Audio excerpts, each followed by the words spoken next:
자, 한번 상상해 보시죠.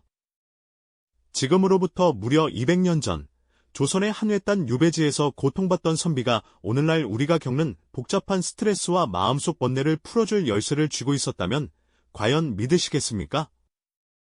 스마트폰을 손에 든 채 끊임없이 스크롤을 내리고 수많은 정보와 관계 속에서 길을 잃어가는 우리 현대인들의 마음을 과연 수백 년 전의 지혜가 어루만져 줄 수 있을까요?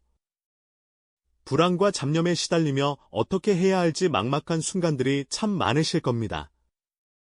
이 복잡한 시대를 살아가는 우리에게 과연 200년 전의 인물이 실질적인 위로와 해답을 줄 수 있을지 아마 고개를 갸웃거리실 분들도 계실 겁니다.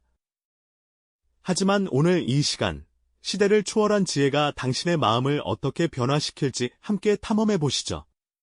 조선 최고의 지성, 다산 정약용 선생. 이름만 들어도 왠지 모르게 경외감이 들고 그분의 삶은 언제나 존경의 대상이었죠. 그러나 그의 삶이 단순히 화려한 학문적 성취로만 가득했던 것은 아니었습니다. 오히려 그의 깊은 지혜는 상상조차 하기 힘든 고난과 절망 속에서 피어났습니다. 마치 깊은 밤바다의 등대처럼 어둠 속에서 길을 잃은 이들에게 빛을 비춰주던 말이죠. 우리는 오늘 다산의 삶과 철학을 통해 현대인의 지친 마음에 정신적 해독제를 선물하는 시간을 가져볼까 합니다. 그 해독제가 어떻게 만들어졌는지 알려면 먼저 다산이 어떤 상황에 놓여 있었는지 이해해야만 합니다. 때는 1801년, 그의 나이 40살이었습니다.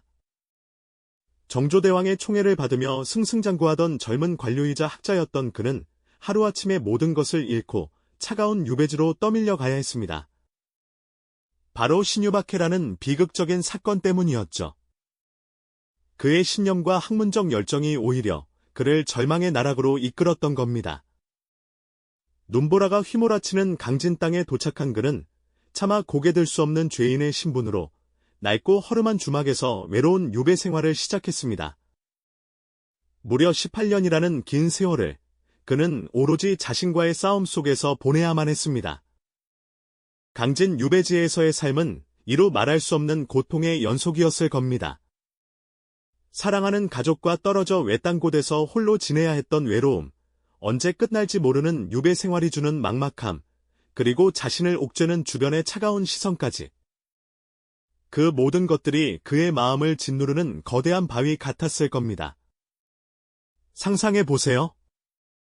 눈 내리는 강진의 어느 겨울날, 낡은 방 한구석에 앉아 차가운 손으로 붓을 잡고 글을 쓰는 다산의 모습으려.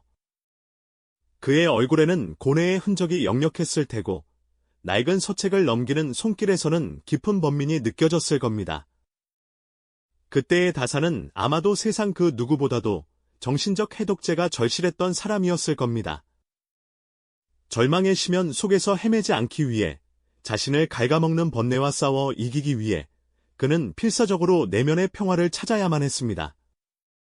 그 절망적인 상황 속에서도 다산은 좌절하지 않았습니다. 오히려 그 고통을 학문과 사색의 기회로 삼았습니다. 춥고 배고픈 유배지에서 그는 붓을 놓지 않았고 수많은 책을 읽으며 자신의 내면을 깊이 들여다보았습니다. 세상의 모든 불행이 자신에게 닥쳐온 것만 같았던 그 순간에도 그는 포기하지 않고 자신의 정신을 다듬고 또 다듬었던 것이죠. 마치 거친 파도 속에서도 뿌리를 단단히 내리는 나무처럼 말입니다. 이렇듯 다산의 지혜는 그저 책상머리에서 나온 것이 아니라 혹독한 삶의 시험대 위에서 치열하게 고민하고 실천하며 얻어낸 값진 결과물이었던 겁니다. 절망의 바닥에서 솟아난 그의 정신적 해독제는 과연 어떤 모습이었을까요? 그의 고뇌와 사색은 어떻게 시대를 초월한 지혜로 승화될 수 있었을까요? 네, 지난 시간 다산 정약용 선생께서 절망의 유배지에서 자신만의 정신적 해독제를 찾아내려 고뇌하셨던 모습을 함께 살펴보았죠. 그 혹독한 시련 속에서 피어난 그의 지혜는 과연 어떤 모습이었을까요? 그의 사색이 어떻게 시대를 초월한 통찰로 승화되었는지 이제부터 그 비밀을 함께 탐구해볼 시간입니다. 다산 철학의 핵심에는 우리 내면의 혼란을 다스리는 두 가지 중요한 원리가 숨어 있습니다. 첫 번째는 바로 수기치인, 수기치인이라는 개념인데요. 이는 자신을 먼저 수양하고 다스린 후에야 비로소 타인과 세상을 이롭게 할 수 있다는 뜻입니다. 마치 정원사가 아름다운 꽃을 피우기 위해 먼저 땅을 고르고 잡초를 뽑아내듯 다사는 자신의 마음밭을 가꾸는 일에 무엇보다 집중했습니다. 외부의 시련과 번뇌가 아무리 거세게 몰아쳐도 그는 자신의 내면을 단단하게 다지는 것을 최우선으로 삼았던 것이죠. 어지러운 마음 속에서 갈피를 잡지 못하고 헤맬 때 다사는 끊임없이 자신을 돌아보고 수양하는 과정을 통해 평온을 찾아갔습니다. 이처럼 수기는 그의 정신적 해독제가 작동하는 가장 근본적인 원리였던 겁니다. 자기 성찰을 통해 감정의 파고를 잠재우고 흔들리지 않는 중심을 세우는 것, 그것이 바로 다산이 우리에게 보여준 지혜의 첫걸음이라고 할 수 있겠네요. 그리고 또 하나의 중요한 원리는 바로 실사구시입니다. 이는 사실에 근거하여 진리를 탐구하고 현실의 문제에 직면하여 해결책을 찾아야 한다는 다산의 실용적인 태도를 보여줍니다. 다산은 허황된 이론이나 공허한 논쟁에 매달리기보다 실제로 백성들의 삶에 도움이 되는 정책과 학문에 몰두했습니다. 머릿속으로만 고민하고 걱정하는 대신 당면한 문제를 정확히 파악하고 구체적인 해결 방안을 모색하는 것이야말로 잡념을 걷어내는 가장 효과적인 방법이라고 보았던 것이죠. 마치 복잡하게 얽힌 실타래를 보며 막연히 한숨만 쉬는 것이 아니라 가장 먼저 실의 매듭을 찾아 하나씩 풀어가듯 말입니다. 이러한 실사구시의 정신은 막연한 불안과 쓸데없는 걱정으로 가득 찬 현대인의 마음에도 명쾌한 해답을 제시해줍니다.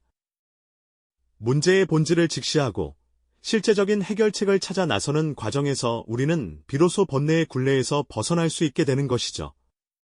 그렇다면 다산의 이러한 지혜로운 원리들이 바쁜 현대인의 삶에 어떻게 적용될 수 있을까요? 우리도 다산처럼 고통스러운 유배 생활을 하지는 않지만 스트레스와 잡념이라는 보이지 않는 유배지에서 허덕이는 경우가 참 많습니다. 다산은 끊임없이 독서와 글쓰기를 통해 자신을 성찰하고 내면을 정리했습니다. 이는 단순히 지식을 쌓는 행위를 넘어 자신의 생각과 감정을 객관화하고 체계적으로 정리하는 과정이었죠. 오늘날 우리도 다산처럼 일기를 쓰거나 책을 읽고 생각을 정리하는 시간을 가짐으로써 혼란스러운 마음을 다스릴 수 있습니다. 스마트폰 대신 펜을 들고 종이 위에 자신의 번뇌를 쏟아내다 보면 마치 엉킨 실타래가 서서히 풀리듯 마음이 가벼워지는 것을 경험하게 될 겁니다. 또한 다산은 자신의 감정을 자기 객관화하는 데 매우 능숙했습니다. 감정에 휩쓸리기보다 한 발짝 떨어져 자신의 마음 상태를 관찰하는 것이죠. 마치 거울을 보듯 자신의 모습을 객관적으로 바라보면 감정의 노예가 되는 대신 그것을 조절하고 다스릴 수 있는 힘이 생겨납니다. 오늘날 명상이나 마음 챙김 훈련이 바로 이러한 다산식 자기 객관화의 현대적인 실천법이라고 볼 수 있습니다.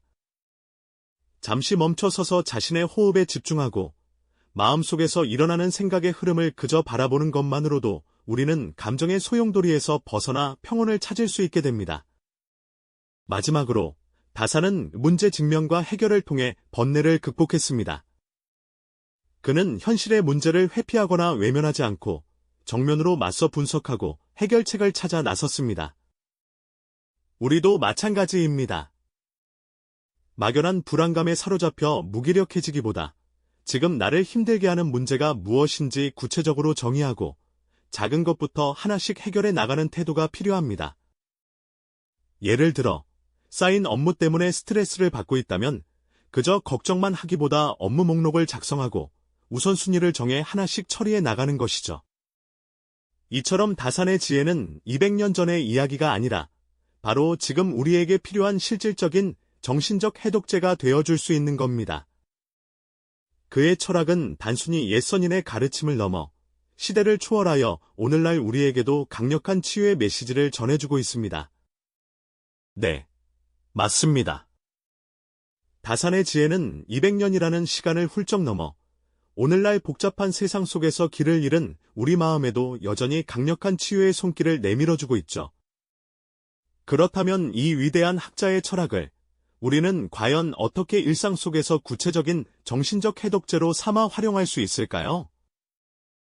지금부터 다산의 지혜가 현대인의 마음을 정화하는 실천적인 방법들을 하나하나 깊이 들여다보겠습니다. 우선, 다산은 독서와 글쓰기를 통해 자기 성찰의 시간을 가졌습니다. 그는 유배지라는 고립된 공간에서도 수많은 책을 읽고 끊임없이 글을 썼는데요. 이는 단순히 지식을 습득하는 행위를 넘어 자신의 내면을 깊이 들여다보고 번뇌를 정리하는 과정이었습니다. 우리도 바쁜 일상 속에서 잠시 멈춰서서 스마트폰 화면 대신 종이 위에 자신의 생각과 감정을 솔직하게 적어보는 건 어떨까요? 일기를 쓰거나 책을 읽고 감상을 기록하는 것만으로도 머릿속을 맴도는 잡념의 실체를 파악하고 마음의 짐을 덜어내는 데 큰 도움이 될 겁니다. 마치 어지러운 방을 정리하듯 생각의 조각들을 글로 옮기다 보면 어느새 마음이 한결 가벼워지고 명료해지는 경험을 하실 수 있을 거예요.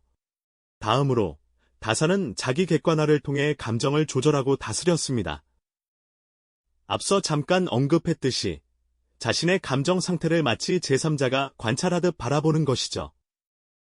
예를 들어 갑자기 화가 치밀어 오르거나 불안감이 엄습할 때 그 감정에 휩쓸리기보다는 지금 내 안에서 이런 감정이 일어나고 있구나 하고 한 발짝 떨어져 지켜보는 훈련을 하는 겁니다. 마치 거울에 비친 자신의 모습을 보듯 감정의 파도를 외부에서 관찰자의 시선으로 바라보는 연습을 꾸준히 해보세요. 이렇게 감정을 이름 붙이고 인식하는 것만으로도 우리는 감정의 노예가 되는 대신 그것을 주체적으로 조절할 수 있는 힘을 키울 수 있게 됩니다. 순간적인 충동이나 막연한 두려움에 휘둘리지 않고 차분하게 상황을 파악하고 현명하게 대처할 수 있는 여유를 가질 수 있게 되는 것이죠. 이러한 자기 객관화는 현대 심리학에서도 메타인지 또는 마음 챙김이라는 이름으로 활발히 연구되고 있는 중요한 정신 수양법입니다. 그리고 다산은 문제 직면과 해결을 통해 번뇌를 극복했습니다. 그는 유배라는 절망적인 현실 속에서도 현실을 외면하지 않고 자신이 처한 문제와 마주하며 해결책을 모색했죠. 예를 들어 백성들의 삶을 개선하기 위한 다양한 실용 학문을 연구하고 그 결과를 책으로 남기는 등 적극적으로 행동했습니다. 우리도 마찬가지입니다.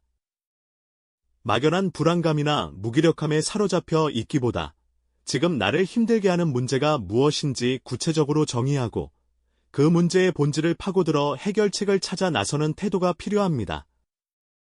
예를 들어 복잡한 인간관계 때문에 스트레스를 받고 있다면 그 관계의 어떤 부분이 나를 괴롭히는지 명확히 하고 작은 소통의 시도부터 시작하여 해결의 실마리를 찾아보는 거죠.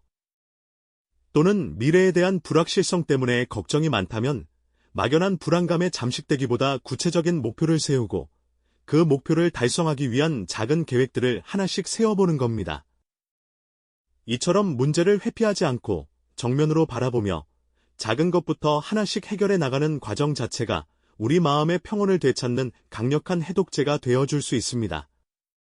다산의 이러한 실천법들은 단순히 과거의 유산이 아닙니다. 그것은 오늘날 정보의 홍수 속에서 끊임없이 흔들리고 불안해하는 우리 현대인들에게 자신의 내면을 단단히 붙잡고 삶의 주인이 되는 방법을 가르쳐주는 강력한 지침이 되어줍니다. 그의 지혜는 우리에게 스스로 고난을 극복하고 내면을 다스릴 수 있는 힘이 내 안에 이미 존재한다는 사실을 일깨워주죠. 외부의 어떤 것보다 강력한 우리 안의 지혜를 발견하고 활용하는 것, 이것이야말로 다산이 우리에게 전하고자 했던 진정한 정신정화의 메시지일 겁니다. 우리 모두 다산처럼 고통과 번뇌 속에서도 희망을 잃지 않고 앞으로 나아갈 수 있는 용기와 지혜를 키워나갈 수 있을까요? 네, 충분히 가능합니다. 다산의 삶 자체가 바로 그 증거니까요? 네, 충분히 가능합니다.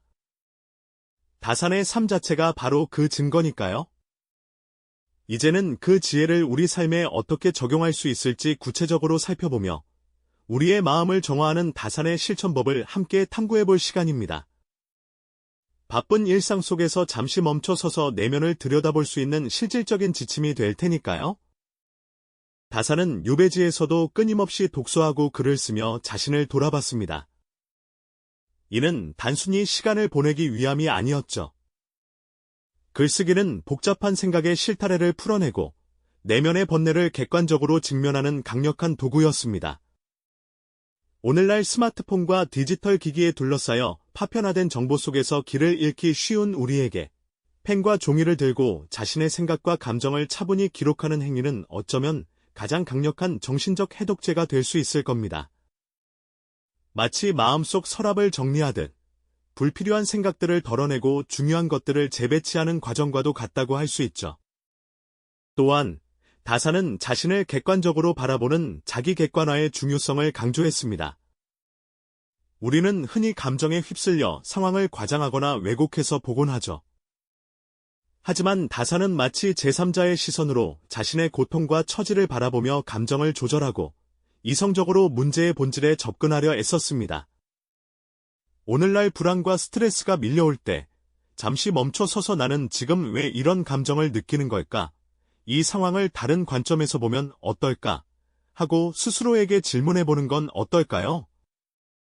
명상이나 깊은 사색을 통해 자신의 감정을 한 발짝 떨어져 관찰하는 연습은 우리의 마음을 평온하게 다스리는 데 큰 도움이 될 것입니다. 복잡한 마인드맵을 그리듯 얽힌 생각들을 시각적으로 정리해보는 것도 좋은 방법이 되겠죠. 그리고 다사는 문제에 직면하고 해결하는 과정을 통해 번뇌를 극복했습니다. 그는 유배라는 고통스러운 현실을 회피하거나 좌절하기보다 그 안에서 할 수 있는 최선을 찾아 끊임없이 학문 연구에 몰두하고 백성을 위한 실학을 탐구했죠. 우리에게도 삶의 크고 작은 문제들이 끊임없이 찾아옵니다. 그 문제들을 외면하고 미루기만 한다면 번뇌는 더욱 커져 우리 마음을 짓누를 뿐입니다. 다산처럼 문제의 핵심을 파악하고 해결할 수 있는 작은 단계부터 차근차근 실행해 나가는 용기 있는 태도가 필요합니다. 하나씩 매듭을 풀어가다 보면 어느새 마음의 짐이 한결 가벼워지는 것을 느낄 수 있을 겁니다. 이러한 다산식 정신적 해독은 결코 거창하거나 어려운 것이 아니죠. 일상 속에서 꾸준히 실천할 수 있는 자기 성찰과 문제 해결의 과정입니다. 다산의 철학은 단순히 200년 전 한 선인의 지혜가 아닙니다. 시대를 초월하여 오늘날 우리에게도 강력한 정신적 해독제가 될 수 있음을 그의 삶이 분명하게 보여주고 있죠. 외부의 어떤 특별한 약이나 처방보다 스스로 고난을 극복하고 내면을 다스리는 힘, 바로 그 과정 자체가 진정한 정신 정화이며 우리 안에 잠재된 가장 강력한 지혜임을 역설하고 있는 것입니다. 그의 삶과 철학이 담고 있는 메시지는 내 안에도 다산처럼 스스로를 치유할 수 있는 힘이 있다는 깨달음을 선사합니다. 고통과 번뇌 속에서도 희망을 잃지 않고 앞으로 나아갈 수 있다는 강한 용기와 확신을 우리에게 심어주는 것이죠. 물질적으로는 풍요롭지만 정신적으로는 그 어느 때보다 혼란스러운 현대사회에서 다산의 철학은 단순한 과거의 유산이 아닌 우리 스스로 마음의 평화를 찾고 삶의 진정한 의미를 되새기는데 필수적인 지침이 될 수 있습니다.